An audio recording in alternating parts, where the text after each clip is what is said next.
So I want to talk about today the story of Moses. And the story of Moses is very interesting because again, it takes place um, in someone's life who completely changed for Moses. Moses had a life where, for the most part, he was taken care of. He was raised in Egypt by the Egyptians as an Egyptian. So that means that he would have had a very nice life. He wouldn't have been suffering the same way that his fellow Israelites would have. Um, what this means is that he grew up with everything he ever wanted. He grew up being as happy as possibly as he wanted to be. And then one day, when Moses saw one of his Israelite brothers being abused, being beaten, this possibly was after he found out he was an Israelite or found out where he came from, who he was. I'm not going into specific details because I can't remember every single thing. I probably might, honestly, but getting into it, again, he sees someone being abused, being beaten, right? Um, he sees a slave being abused. And the first thing of course, everyone knows the animated scene in Prince of Egypt. Stop it. Leave that man alone. Right? Cool. But again, he murdered the man. He beat the man who was beating the slave to death, and he murdered him. Now he realized that people knew about this, so he fled because he was a murderer now. So he couldn't just stay there for free. If you're a murderer, there's going to be a consequence. So, with that being said, he moved to a far land. Um, and after he had gotten to that land, he had settled down there, and he had helped a man's daughters out, and that eventually got him to a point where he married that one of the man's wives or one of the man's daughters, the oldest being Sephora, I believe. Zipporah, I think I could be wrong, but let me check that real quick.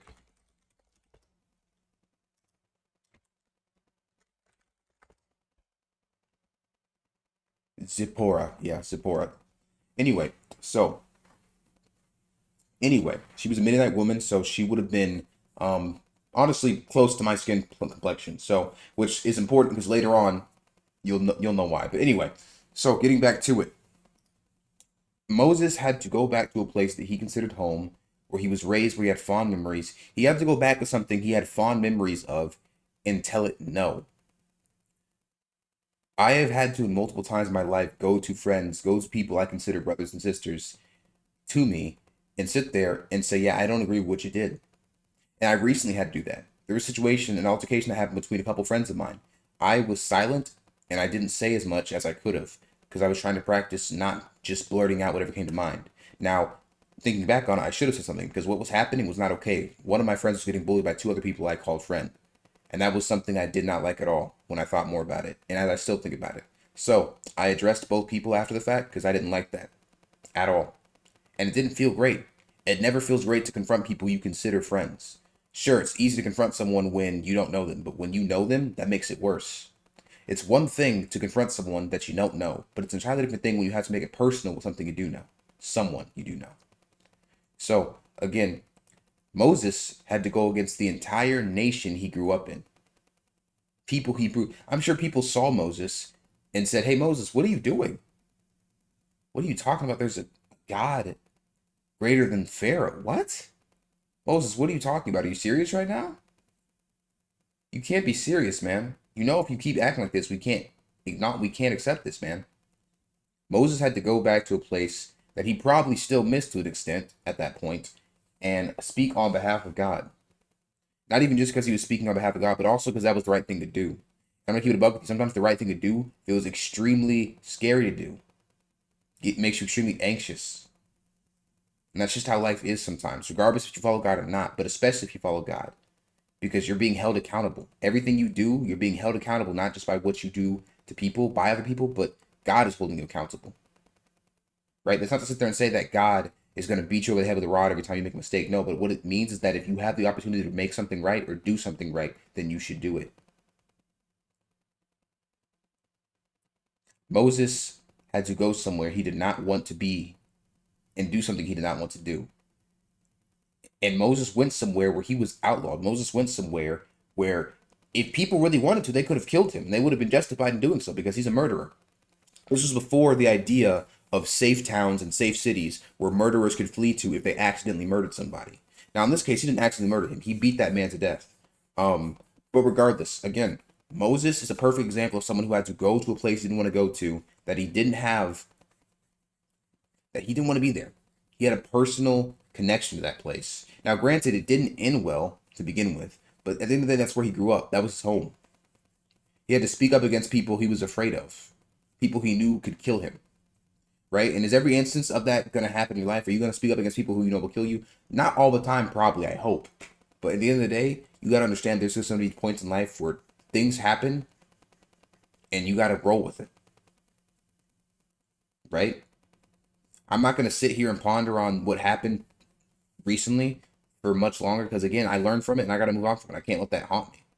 I can't let that continue to make me not do stuff because I'm hesitant or I'm afraid. A big thing that kills a lot of people is hesitation. Hesitation and meditation. Too much meditation on something. They think too much on it without actually doing something. And they're too worried about making the perfect thing. And I'm going to keep it a buck with you. To an extent, I'm a perfectionist. I like to deal with conflict as perfectly as possible. That wasn't proper grammar. So, again, you see I'm a perfectionist in some ways, but a perfectionist not so much in other ways. So, with that being said, again, there are a lot of situations in life where you're going to have conflict and there's no way to go perfectly about it. There really isn't. You will have to just simply get through it and learn from it. And it's going to suck. I'm telling you, I know it's going to suck because I've dealt with people for about 2 decades now. It doesn't get any easier. People don't get any more mature, right? You could be dead wrong about something and someone would still sit there and tell you, I don't agree with you.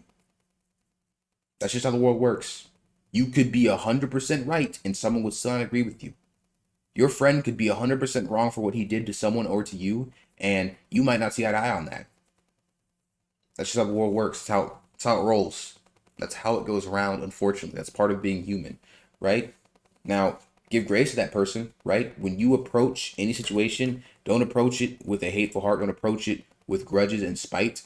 Approach it as generally trying to move on the situation and to just, again, approach it in a way where you're trying to just move past it and salvage what you can. And sometimes there just won't be much to salvage. Sometimes it's going to be as simple as, hey, man, I don't agree with what you did.